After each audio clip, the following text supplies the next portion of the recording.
A continuación, tenemos con nosotros a don Francisco Lamoneda, que es doctor en Derecho, académico honorario de la Real Academia de Jurisprudencia y Legislación de España y de otras reales academias como la de Paraguay. Es abogado en ejercicio y profesor de Derecho Civil de la Universidad de Extremadura. Y algo muy importante y que me ha gustado muchísimo es que perteneció en Jóvenes Pro Vida de Badajoz cuando era joven, como muchos de los que aquí estamos. Y nos va a hablar hoy de un tema muy importante y desconocido, que es la desprotección jurídica de la vida humana en España.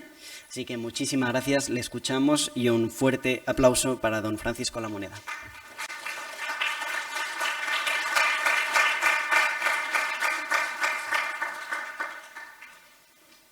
Muchísimas gracias por tu magnífica presentación. Muchísimas gracias al Alicia La Torre, a la Federación de Asociaciones Providas, con las que efectivamente me siento vinculado desde hace 40 años. Tenía yo entonces 19, ya saben ustedes la edad que tengo. Y muchísimas gracias, por supuesto, a nuestros anfitriones, Alfonso Bullón.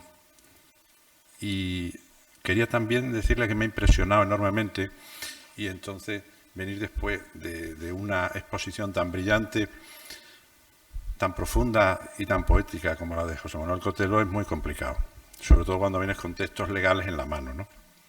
Razón por la cual, por cierto, no me pongo en el atril, porque traigo muchísimos papeles y solo la sentencia del Tribunal Constitucional última sobre el tema del derecho al aborto tiene 119 páginas. Entonces, no voy a leerlas todas, ni mucho menos, pero por hacer algunas referencias y algunos otros textos legales es por lo que tengo que hacerlo e intentaré hacerlo de la forma más coloquial y asequible posible. Vamos a ver, efectivamente el título de la ponencia es bastante genérico y por otra parte es omnicomprensivo y es muy difícil de hablar de los distintos aspectos en los que hay una desprotección de la vida humana en España. Naturalmente tengo que centrarme principalmente en lo que es el tema del aborto. Y aquí me voy a fijar principalmente en pocos aspectos, pero sustanciales, como es la regulación antes y después de la ley de 2023, la sentencia del Tribunal Constitucional y la situación creada por dicha sentencia. Y ahora les explicaré por qué. En primer lugar, desde el punto de vista jurídico, cuando se habla de este tema, hay que centrar el debate en el tema de la persona. Miren, hay mucha confusión acerca del tema de qué es la persona. Miren, la persona no es un concepto jurídico, es un concepto prejurídico, presocial y prepolítico, que no corresponde a los legisladores definir. Ese es el primer error. Por eso el Código Civil en 1889, cuando después de un mandato desde las Cortes de Cádiz de 1812 hasta que no se publica en 1889, se habla de la persona, no está definiendo qué es una persona, que es el error al que muchos juristas recurren con un gran sesgo demagógico. El término persona no lo puede definir el Código Civil. El Código Civil lo que dice es cuándo se tiene la personalidad jurídica para determinados actos. Pero incluso el propio Código Civil considera que el concebido no nacido se le tiene por nacido para todos los efectos que le sean favorables. Luego, ¿qué más favorable que el derecho a la vida, ¿no? Pero no me voy a centrar yo ahí porque, miren, hay infinidad de declaraciones, todas contradictorias, todas distintas, no contradictorias. La Declaración Universal de los Derechos Humanos habla, todo individuo tiene derecho a la vida. Artículo 6, todo ser humano. Artículo 7, todos. Artículo 8, toda persona. Si nos vamos al Convenio Europeo, el Convenio Europeo de Derechos Humanos es la adaptación como de la Declaración de la ONU de 1948, la Declaración Universal de Derechos Humanos, al continente europeo, ¿vale? Bueno, pues esta en 1950 habla de toda persona. Hay una que se salta, por cierto, el Tribunal Constitucional, a la que me voy a referir ahora. Es que, lo siento, pero le voy a dar mucha caña, discúlpenme la expresión tan inoportuna o inexacta desde el punto de vista jurídico, a lo que es la sentencia. Sentencia que considero nula de pleno derecho. Y habla mucho de las declaraciones internacionales sobre derechos, pero se le olvida una, importantísima, la famosa declaración, que ahora por cierto ha dado pie a la reforma constitucional en España, la famosa declaración, el convenio sobre personas con discapacidad de 2006 de Nueva York, donde dice precisamente que todos los seres humanos, fíjense ustedes, estamos manejando individuo, ser humano, todos, toda persona, todos los seres humanos. La Constitución española nuestra, ¿qué dice? Dice todos tienen derecho a la vida. Si ustedes ven los debates parlamentarios, esto no es casual. No se introdujo la palabra persona para evitar precisamente que diera lugar el día de mañana a este tipo de discusiones, porque ya existía el Código Civil en 1889, estamos hablando de la Constitución casi 90 años después. Entonces dijeron todos, para que sea un concepto más amplio. De hecho, bueno, tienen ustedes que tener en cuenta que el aborto sigue siendo considerado un delito en nuestro Código Penal. Incluso un delito donde se castiga no solo a quien lo practica, al médico que lo hace fuera de los supuestos legales, sino incluso a la mujer que acude a ello. Luego es porque desde hace muchos años se viene considerando que ahí hay algo más que algo, que es alguien. De hecho, hay la Carta de Derechos Fundamentales de la Unión Europea. Esto es perdónenme que sea un poco didáctico de ser de formación del profesor de la universidad, pero yo creo que algunos lo agradecerán. Esto es la Declaración de Derechos Humanos de 1948 para la ONU, el Convenio de Derechos Humanos para el continente europeo, y para la Unión Europea, antes llamado Comunidad Económica Europea, lo llamamos la Carta de Derechos Fundamentales de la Unión Europea, del año 2000. Y ahí dice nadie y toda persona, utiliza los dos. Toda persona tiene derecho a la vida. Y después dice nadie puede ser privado de su vida. Luego, fíjense ustedes, ahora si ustedes cogen la sentencia del Tribunal Constitucional, verán que como todo lo quiere enfocar al término persona para decir que al final solo el que es persona es el que ha nacido y por tanto estamos hablando de cosas distintas. Si bien tiene que reconocer que hay sentencias del Tribunal Constitucional, 3, por cierto, esto no es jurisprudencia, esto es una sentencia del año 23, frente a la cual hay 3 sentencias que dicen algo muy distinto de lo que dice esta última. De modo analógico, por aplicación analógica del artículo 4 del Código Civil, el artículo 1.6 del Código Civil, voy a procurar omitir preceptos, pero es que son importantes en algunas ocasiones, dice que la jurisprudencia es que la doctrina que de modo reiterado establece el Tribunal Supremo. No se refiere aquí al Constitucional. Bien, si esto lo aplicamos analógicamente al Constitucional, solo será la doctrina que de modo reiterado establece el Constitucional.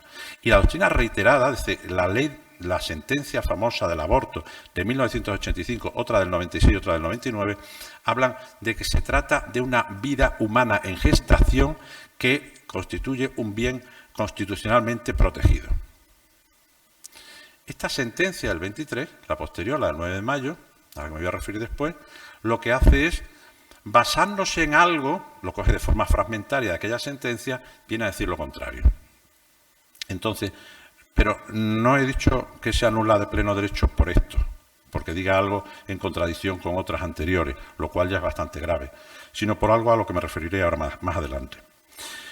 Tras todo ello, yo creo que toca hablar un poco de la ley actual, entre otras cosas porque he visto que por razones de tiempo el Congreso, quizás este es el primer Congreso que se hace con la vigencia de la nueva ley de 1/2023 de 28 de febrero por la que se modifica la famosa ley AIRO de 2010 de salud sexual y reproductiva y de la interrupción voluntaria del embarazo. Está lleno de eufemismos el título de la ley. Bien, el artículo 2 de esta ley, fíjense ustedes que procuren quedarse con 2 cosas que le voy a decir. Dice, define salud. ¿Qué es la salud? Dice, la salud es el estado el estado de completo bienestar físico, mental y social. Aquí de momento ya se mete un gol por toda la escuadra, porque cuando después se dice que el aborto está permitido con 22 semanas, cuando hay un peligro para la salud de la madre, estamos incluyendo la salud social. ¿Y qué es la salud social de la madre? Y después, entre otras de las definiciones, porque estos dogmáticos son muy propios a establecer ellos definiciones, habla del aborto forzoso. Cuando habla del aborto forzoso, ¿qué es? El 10, o sea, estamos en el artículo 2, punto 1 y el punto 10. Dice, el aborto forzoso es una forma de violencia contra las mujeres, lo dice así, en el ámbito reproductivo que consiste en la práctica de un aborto a una mujer sin su consentimiento previo e informado.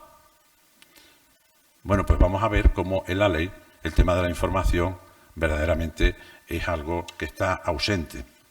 En la regulación del año 2010, que bueno, ahora a la vista de la de reforma de la de 2023, se podría decir, y perdónenme ustedes la barbaridad, que hasta se podría echar de menos ya, ¿no? Porque, o sea, la regulación del 23 suprime lo poco defendible que quedaba en la ley del 2010, si es que en algo lo era, ¿no?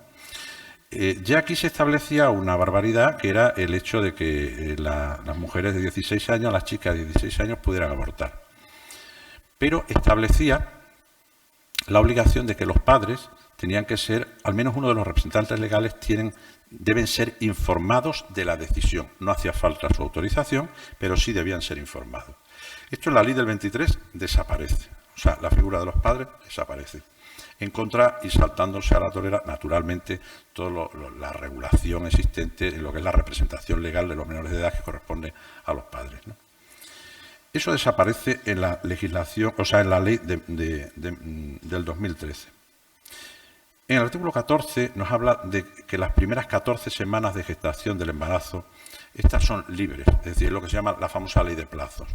Ustedes saben que existen como los dos modelos, está la del 85, que era lo que se llama, eran unos supuestos en los que se despenalizaba, es decir, el aborto seguía siendo un delito, pero se despenalizaba, es decir, no se penalizaría, no era punible el aborto en 3 circunstancias, ¿no? Bien, las que establecía la ley del 85 no voy a remontar entonces tan atrás. Lo que hace el 2010 es establecer un plazo, 14 semanas libres. No hace falta que usted me explique por qué. Usted quiere abortar, aborte. Entonces, las indicaciones, las 3 famosas indicaciones, hacían falta que te hubieran violado, o que existiera viniera alguna discapacidad el feto, o que existiera un riesgo para la salud de la madre. Son el sistema de indicaciones. Esto es un sistema de plazos. Este sistema de plazos establece que hasta las 14 semanas libre. Ahí, la ley de 2010 establecía que había que informar a la mujer embarazada de los derechos y prestaciones de apoyo que había a la maternidad, y que se le entregaría en un sobre cerrado una serie de información bueno, pues sobre este tipo de cosas, ayudas que a la maternidad, prestaciones sociales, es decir, una serie de... Es que no quiero leerlo, lo dice el artículo 16 en 6 párrafos, pero no quiero yo ser excesivamente, si quieren después, en el turno de preguntas, hay concretamente 5 puntos, ¿no? Los derechos laborales vinculados al embarazo, a la maternidad, bien, eso en un sobre cerrado, se le tenía que entregar a la madre y se le daban 3 días. Bien.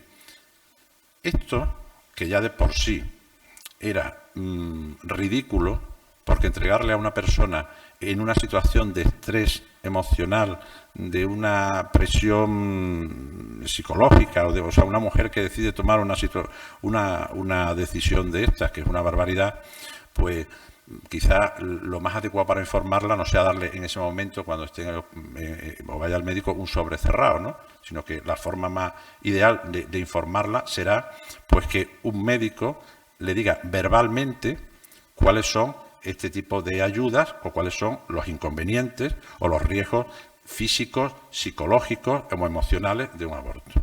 Bueno, pues aun esto del sobre cerrado en la ley del 23 también desaparece. ¿Qué cambio hace la ley aquí? Dice, bien, solo, y lo digo textualmente, dice, solo si lo requiere, si las mujeres así lo requieren, y nunca como requisito para acceder a la prestación del servicio, se le dará esa información. Es decir, usted me está diciendo que para sacarme una muela o quitarme una verruga me hacen firmar no sé cuántos papeles de que me doy por informado y tal. Y allí no me dicen solo si lo requiere el que se saca la muela o el que le quitan la verruga, no. Pero es que aquí el problema está en que no me están quitando una muela ni una verruga. En que, según el Tribunal Constitucional, incluso en esta sentencia, hay una colisión o sea, el trasfondo de todo este tema jurídico es que hay una colisión de dos bienes jurídicos protegidos. Uno, el supuesto, inexistente, pero supuesto, vamos a partir del presupuesto de la sentencia, derecho de la mujer y el de la vida humana en gestación. Bien, o sea, para suprimir uno de estos bienes jurídicos protegidos, a mí basta con que me den un sobre cerrado. Eso ya ni siquiera. Solo si lo requiere, oiga, que me informen. Pero como una mujer que va en esa situación, que ha tomado la decisión de abortar, va a decir, oiga, pero yo quiero que previamente que me informe. Es decir, es que eso no se da. Oiga, pero cuando usted se quita una muela o una verruga, a usted, ¿qué conflicto entre bienes jurídicos protegidos hay? Pues no hay ninguno. El único bien jurídico protegido es la salud de esta persona y lo demás es una cosa absolutamente corrompida o enferma. Es algo, no alguien, que me van a quitar. Y para eso sí me informan. Por eso decía que atentos a la definición de aborto forzoso, porque nos podemos encontrar con que eso que la propia ley de 2023 reconoce que es un maltrato a la mujer, el aborto forzoso cuando no es con consentimiento previo e informado, puede ser que nos estemos encontrando con muchas situaciones de estas. ¿Se está informando a la mujer realmente de aquello en lo que se le interviene, de aquella práctica en la que se está teniendo lugar? Evidentemente no hay garantías de que eso sea así, porque ya lo que dice es que sea a requerimiento de la mujer. Esto es algo bastante grave en lo que se refiere al derecho a información. Causas por las que se puede abortar hasta las 22 semanas. Las 22 semanas no son ni más ni menos que 5 meses. Pues una de ellas es precisamente porque haya un riesgo para la salud de la madre. Bueno, pero ¿no hemos dicho antes que la salud era también la social? Entonces, ¿eso cómo se determina? Dice que en caso de urgencia por este riesgo vital, es decir, el de la salud de la madre, para la gestante puede prescindirse incluso del dictamen que es necesario. O sea, si esto hasta los 5 meses se puede abortar por riesgo para la salud física, psíquica o social de la mujer y previo un dictamen. Pero si esto es un riesgo vital, que tampoco define qué es, en esa lista de definiciones que da, puede prescindirse. Esto es prácticamente el aborto libre. En segundo lugar, también dentro de las 22 semanas, cuando haya graves anomalías en el feto.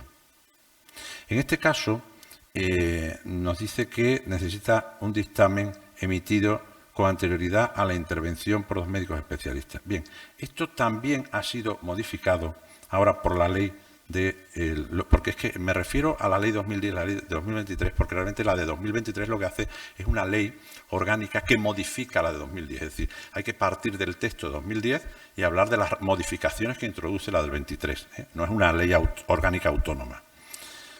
Bien, pues esto lo modifica y aquí nos tendríamos que preguntar, vamos a ver, realmente dice... Antes, en el artículo 17.3, se decía que había que informar, dice la mujer, en este caso, cuando estamos hablando de supuestas anomalías del feto, dice la mujer recibirá, decía la ley 2010, la mujer recibirá, además de la información prevista en el apartado primero de este artículo, información por escrito sobre los derechos y prestaciones y ayudas públicas existentes de apoyo a la autonomía de las personas con alguna discapacidad, así como la red de organizaciones sociales de asistencia de estas personas. Bueno, pues esto ahora también se ha suprimido. ¿Y ustedes pueden entender por qué se suprime esto? Yo es que sinceramente se lo digo, desde el punto de vista jurídico me parece incomprensible.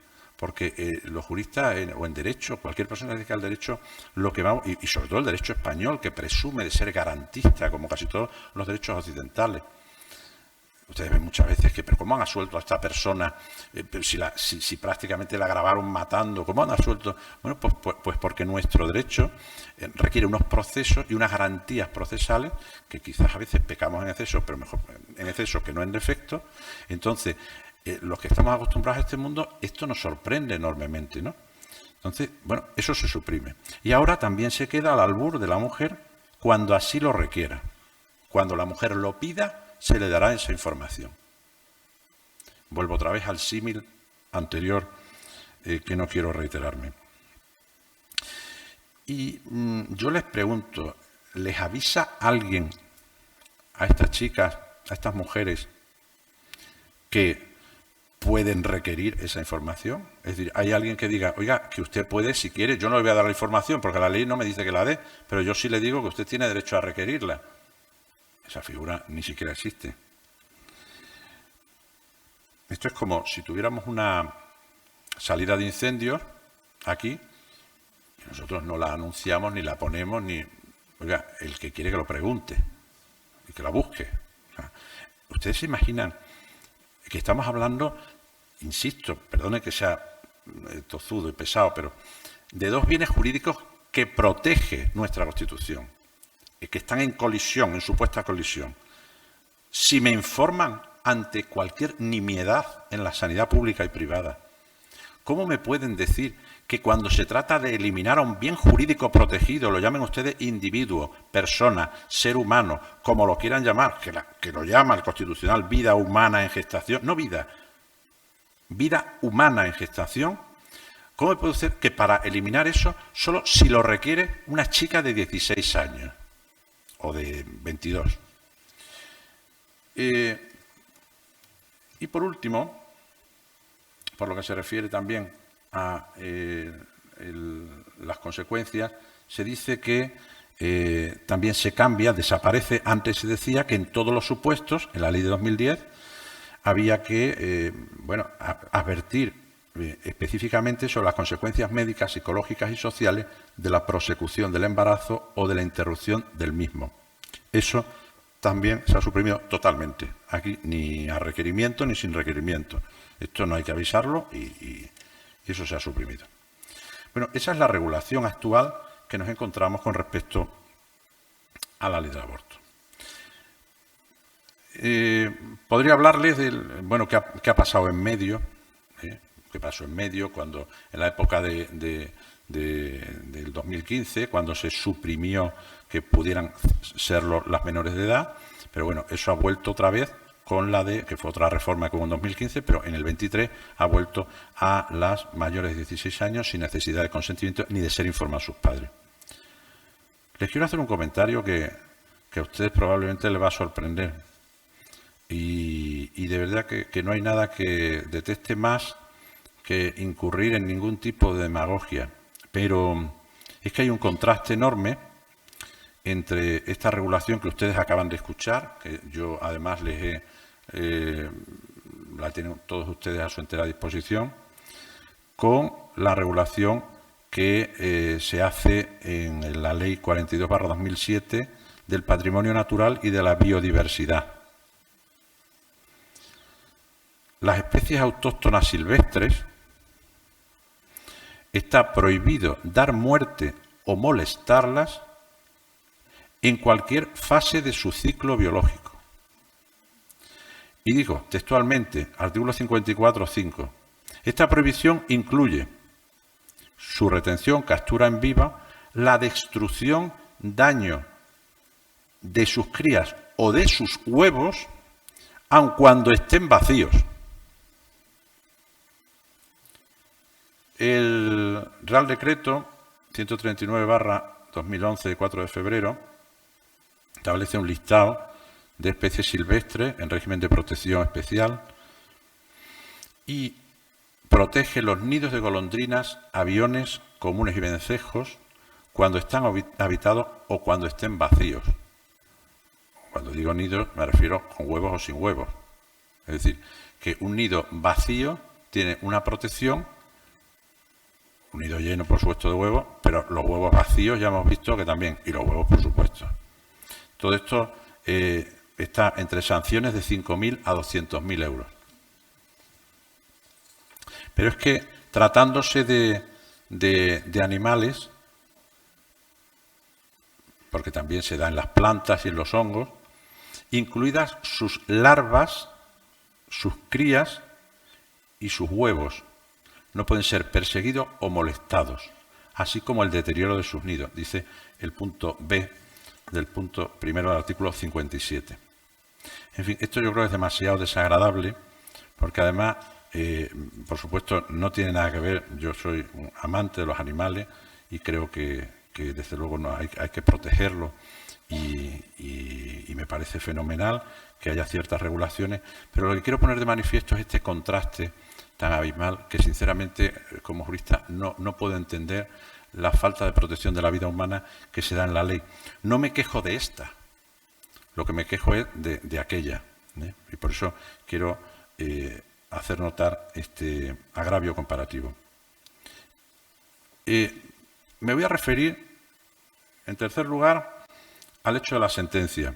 La sentencia del Tribunal Constitucional se basa en una suerte de concatenación de conceptos que es un verdadero ejercicio acrobático del derecho que yo no había visto hasta ahora nunca. Porque fíjense que del principio del artículo 15 de la Constitución de todos tienen derecho a la vida, saca el Tribunal Constitucional la conclusión de que no todos tienen derecho a la vida.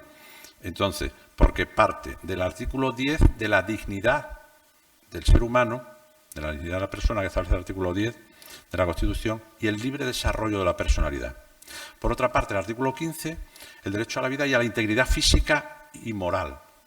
Entonces, si unimos el derecho a la dignidad, es decir, que una mujer tiene derecho al pleno desarrollo de su personalidad en todos los campos, es decir, a ser dueña de su vida, y a su vez la integridad física que implica la integridad corporal, y teniendo en cuenta que un embarazo implica un efecto psicológico, el hecho de dar un parto, lo dice así, además de dar a luz, el hecho de lo que produce a nivel físico el embarazo, esto tiene un efecto en la integridad corporal. Entonces, de todo esto entiende que puede darse, digamos, en detrimento de esta salud corporal, de esta integridad y de ese libre desarrollo de la personalidad a la mujer que no le parezca que eso sea conforme con su sentido de la dignidad, de ahí nace y renace, por vez primera e inédita en nuestro Tribunal Constitucional, un nuevo derecho, que es el derecho de autodeterminación de la mujer. Bien, miren, el hecho de que el Tribunal Constitucional tiene como función determinar si las normas son conformes o no con la Constitución. Pero lo que no puede es crear derechos que no existían. Es decir, porque esto lo dice el Tribunal Constitucional, no lo dice la ley de 2023, ni la ley de 2010, perdón.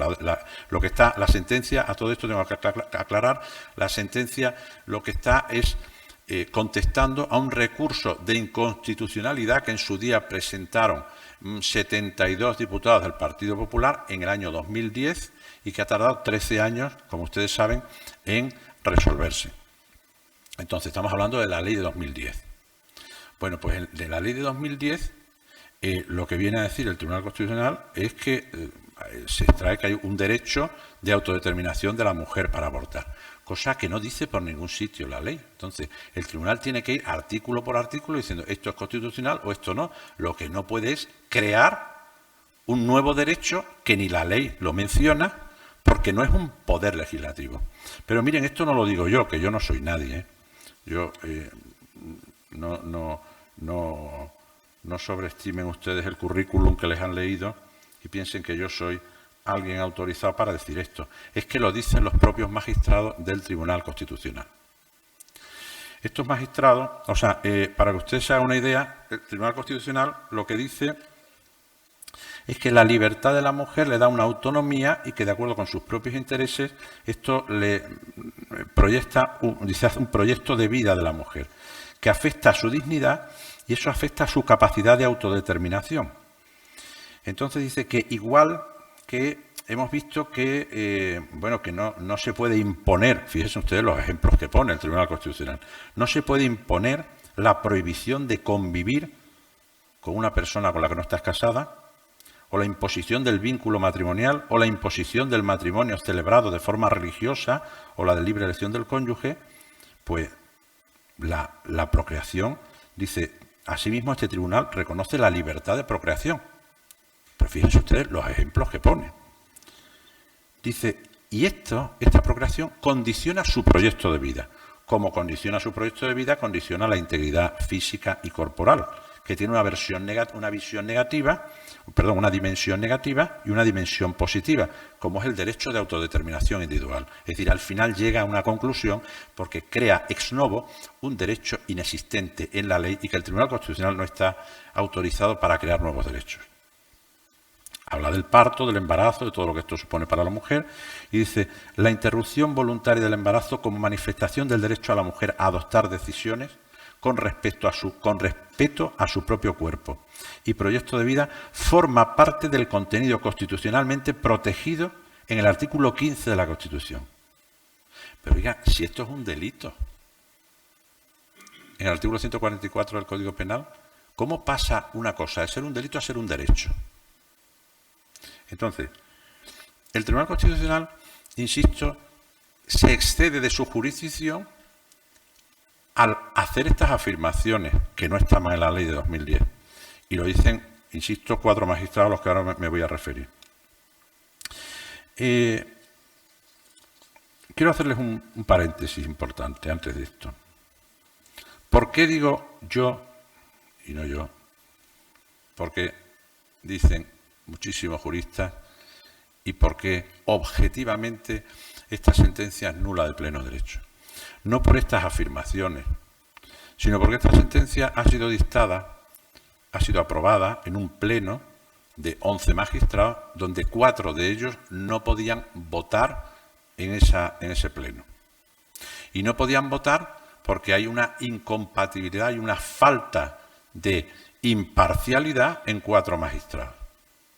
Esos 4 magistrados, uno de ellos su presidente, el señor Cándido Conde Pumpido, otro de ellos la ponente de la sentencia, Inmaculada Montalbán, otro Juan Carlos Campos, que fue ministro de Justicia y en aquella época, en 2010, secretario de Estado de Justicia, y otra, una dignísima magistrada, doña Concepción Espejel, que ella misma pidió ser, o sea, porque se le recusó y ella dijo, no, es que yo me abstengo, yo me quiero abstener, yo no puedo votar.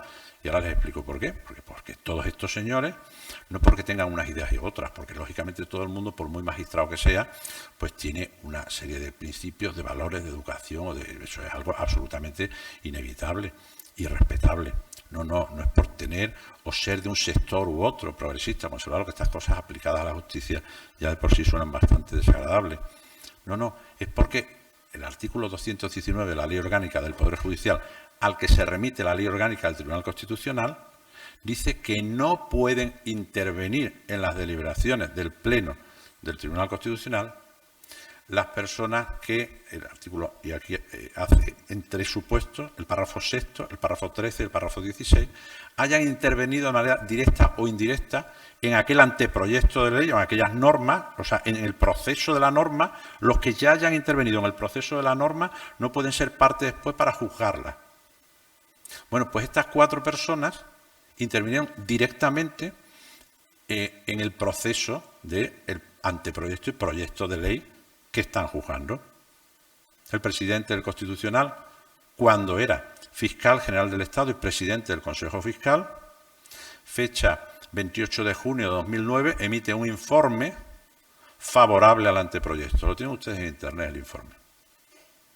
Doña Inmaculada Montalbán y doña Concha Espejel, pues lo que hacen es que Espejel dice que no puede porque es que ya ha sido parte de la comisión del Consejo General del Poder Judicial cuando eran vocales, que entonces lo eran las 2, que emitieron también un informe con una serie de consideraciones. Luego estaban fuera, no podían votar esa norma.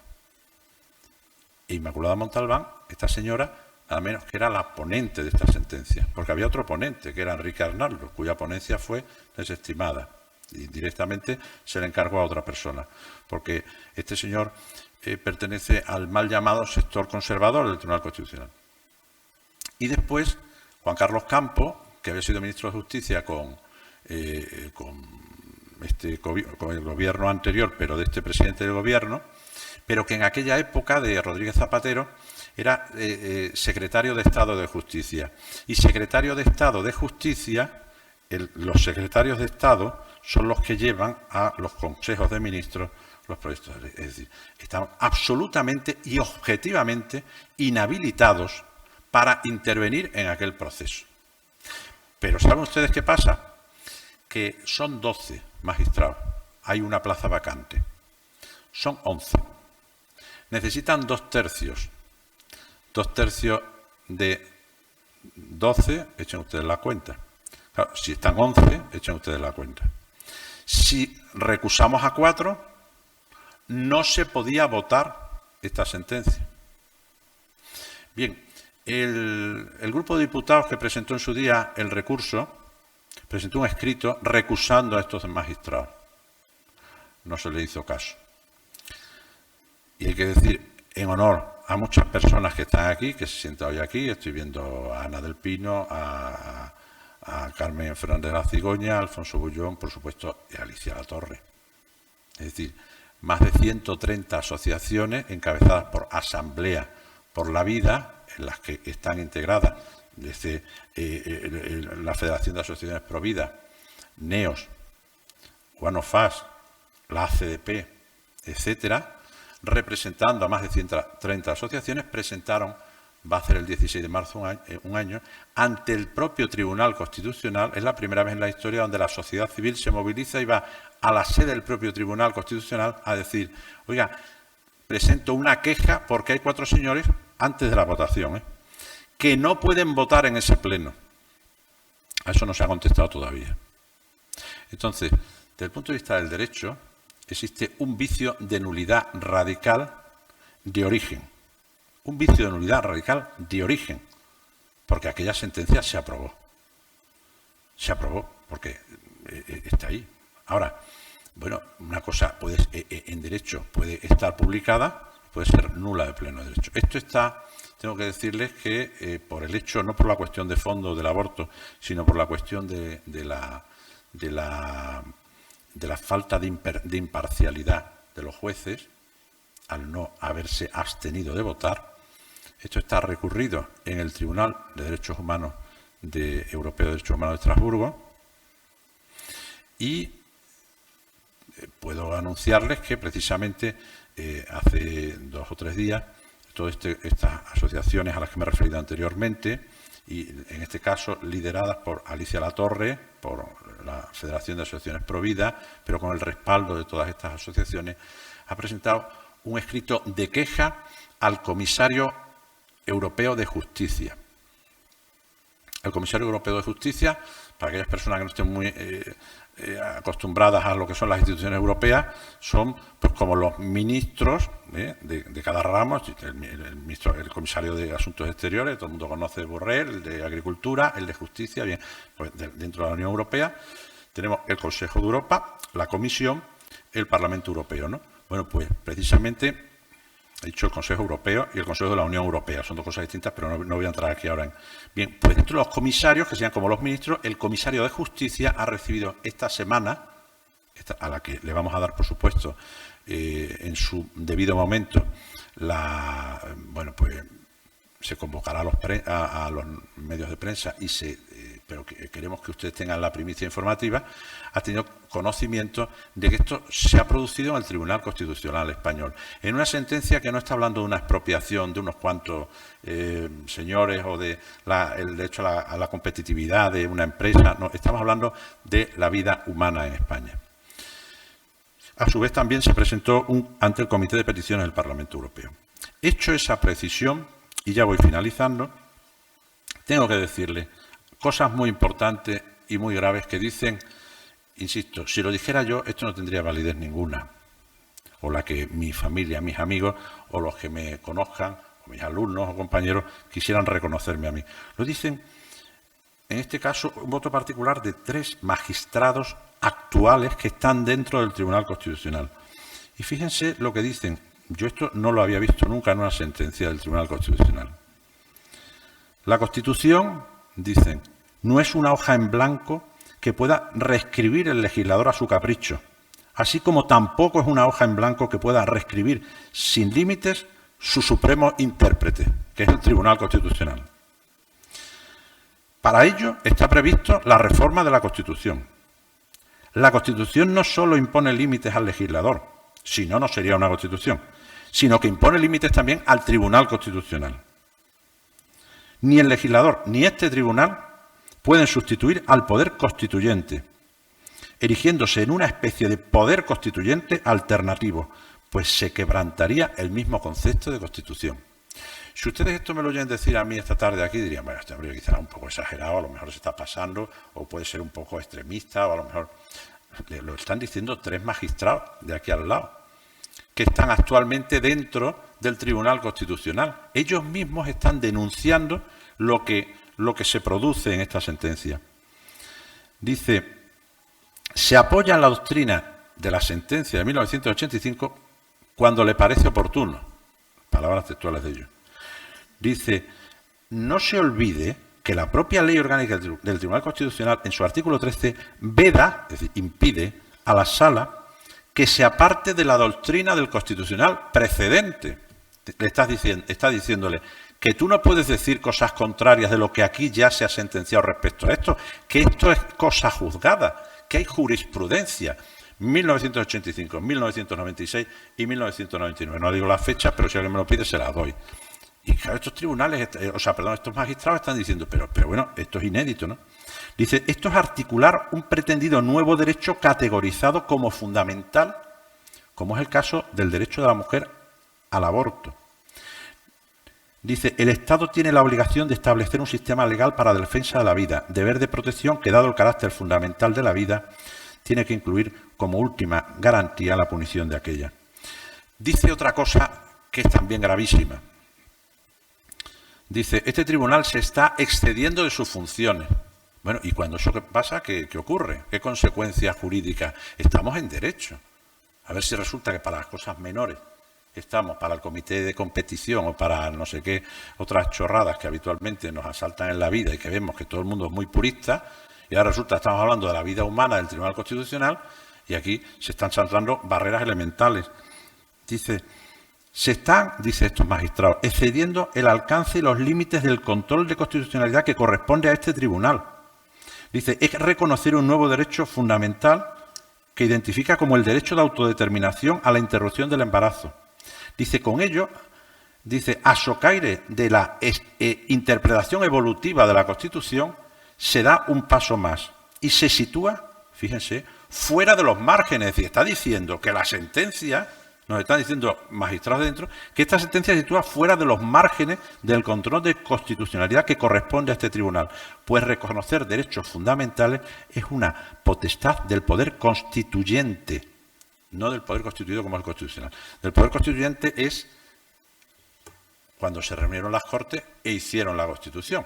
Ese es el poder constituyente, cuando se convocan unas Cortes, y lo digo para gente que pueda ver aquí, dirá, bueno, esto que de poder constituyente, poder constituido, pues es cuando se convocan, hay unos señores que están reunidos para hacer una Constitución. Esa Constitución, cuidado, después, una vez que la acuerdan, se somete a un referéndum.